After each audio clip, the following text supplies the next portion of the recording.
हाँ, तो अब हम लोग प्रश्न और उत्तर देखेंगे पाठ के। पहला क्वेश्चन, पाठ के आधार पर आप किस प्रकार कल्पना कीजिएगा। पाठ के आधार पर आप किस प्रकार की कल्पना कीजिएगा। तो पाठ के आधार पर हम एक नए समाज के नव निर्माण की कल्पना करेंगे, एक नया समाज बनाएंगे। इधर बैठो। पाठ के आधार पर एक नया समाज बनाएंगे, नव समाज की कल्पना करेंगे। इस समाज में किसी प्रकार का भेदभाव नहीं रखेंगे। जो हम समाज बनाएंगे उसमें किसी प्रकार का भेदभाव नहीं रखेंगे। इस समाज में सभी को उचित स्थान मिलेगा। पुरानी नीतियों रीतियों को दूर करके हर एक क्षेत्र में नवीनता की कल्पना करेंगे। जो पुराना रीति है, नीति है, जो कष्ट है, उसको दूर करके एक नवीनता की कल्पना करेंगे। एक अलग प्रकार का हम कल्पना करेंगे, एक नए समाज की कल्पना करेंगे। समझ में आ गया क्या है ये? चलिए लिख लीजिए। अगला प्रश्न देखते हैं। राष्ट्र के शरीर कहने से आपके मन में किसका चित्र आता है? राष्ट्र के शरीर कहने से हमारे मन में भारत माता का चित्र आता है, क्योंकि जिस प्रकार विभिन्न अंगों के सहयोग से शरीर का निर्माण हुआ है, उसी प्रकार से विभिन्न जाति, प्रांत, धर्म के सहयोग से भारत माता का निर्माण हुआ है। राष्ट्र का शरीर कहने से हमारे मन में भारत माता का चित्र आता, क्योंकि जिस प्रकार विभिन्न अंगों के सहयोग से शरीर का निर्माण हुआ है, उसी प्रकार विभिन्न जाति, प्रांत, धर्म के सहयोग से भारत माता का निर्माण हुआ। भारत में बहुत सारे लोग रहते हैं ना, भिन्न भिन्न जाति के लोग रहते हैं, भिन्न भिन्न तरह के लोग रहते हैं, तो उन्हीं के सहयोग से भारत माता का निर्माण हुआ है। चलिए लिख लीजिए।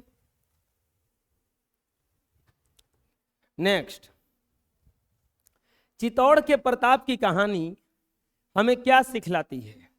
प्रश्न है कि चित्तौड़ के प्रताप की कहानी हमें क्या सिखलाती है? तो चित्तौड़ के प्रताप की कहानी हमें यह सिखलाती है कि सुख के लोभ में व्यक्ति को स्वाभिमान का त्याग नहीं करना चाहिए।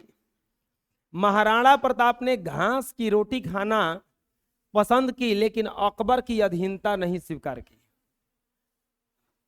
हमें सुख के लोभ में अपना स्वाभिमान का त्याग करना नहीं चाहिए। मतलब कि कितना लोग सुख के लोभ में स्वाभिमान मतलब जो है वही रहेगा। चित्तौड़ के प्रताप की कहानी से हम यह सिखलाती है कि सुख के लोभ में व्यक्ति को स्वाभिमान का त्याग नहीं करना चाहिए। महाराणा प्रताप ने घास की रोटी खाना पसंद किया, उनको घास का रोटी दिया गया, वो खा लिए, लेकिन अकबर की अधीनता स्वीकार नहीं की। वो बोले कि नहीं अकबर, हम तुम्हारे सामने झुकेंगे नहीं। तो अकबर के सामने झुके नहीं, लेकिन वो कष्ट में रह गए। तो हमें चित्तौड़ की कहानी से यह सीख मिलती है। चलिए लिख लीजिए। नेक्स्ट आता है,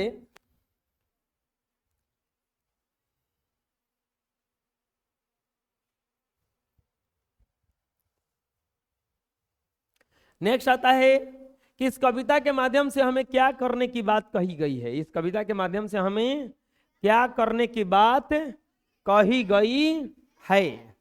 तो इस कविता के माध्यम से हमें पुरानी रीतियों रिवाजों को समाप्त करने और नई परंपराओं को कायम करने की बात कही गई। इस कविता में हमें स्वाभिमान की रक्षा करने के लिए भी कहा गया।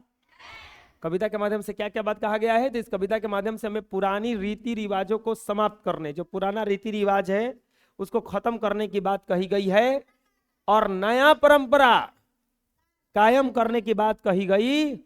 एक नया परंपरा बनाएंगे। इस कविता में हमें स्वाभिमान की रक्षा करने के लिए भी कहा गया है। चलिए समझ में आ जाएगा, लिख लीजिए।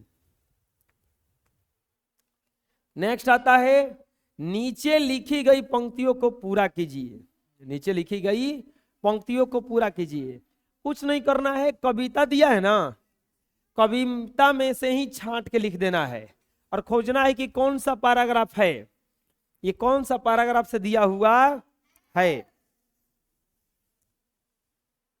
तो देखिए इसमें लिखा हुआ है, कौन सा पैराग्राफ से खोज देख लेते हैं। जंजीर टूटती नहीं कभी अश्रुधार से, यहाँ पे लिख देंगे कि दुख दर्द भागते नहीं, दुख दर्द दूर भागते नहीं, भगते नहीं दुलार से, दुलार से। हटती न दासता पुकार से गुहार से, इस गंग तीर बैठ आज राष्ट्र शक्ति की, राष्ट्र शक्ति की तुम कामना करो, तुम कामना करो, कामना करो, किशोर कामना करो, किशोर कामना करो, तुम कामना करो, तुम कामना करो। चलिए लिख लीजिए, ये पाठ में से देख के लिख देना था केवल। नेक्स्ट आता है शब्दार्थ। नवीन मतलब होता है नया, नवीन का मतलब क्या होता है? नया। मेखला, मेखला माने होता है करधनी या कमरबंद, मेखला माने होता है करधनी। करधनी समझ में आता है क्या कहा जाता है? वो नहीं कमर में पहनने वाला एक आता है ये चांदी उंदी का, उसी को कहा जाता है। कुरीतियां, कुरीतियां मतलब होता है खराब रीति रिवाज, कुरीतियां मतलब क्या होता है? खराब रीति रिवाज। अश्रुधार, आंसुओं की धार। दास्ता मतलब होता है गुलामी, दास्ता का मतलब क्या होता है? कामना का मतलब होता है इच्छा। रवानगियां, रवानिया मतलब होता है बहाव, रवानिया का मतलब क्या होता है? याचना, याचना मतलब होता है मांगना, याचना मतलब आ जाएगा समझ में। चलिए लिख लीजिए। नेक्स्ट आता है व्याकरण। भिन्न भिन्न के भिन्न भिन्न रूपों का प्रयोग करके 5-5 शब्द लिखिए। जैसे यहां पे के का प्रयोग करना है तो लिख देंगे उम्र का, उम्र का। फिर क्या लिख सकते हैं? उम्र की, उम्र की। यहाँ पे 3-3 होना चाहिए, 3-3। यहाँ पे उम्र का, उम्र की, उम्र के, उम्र के।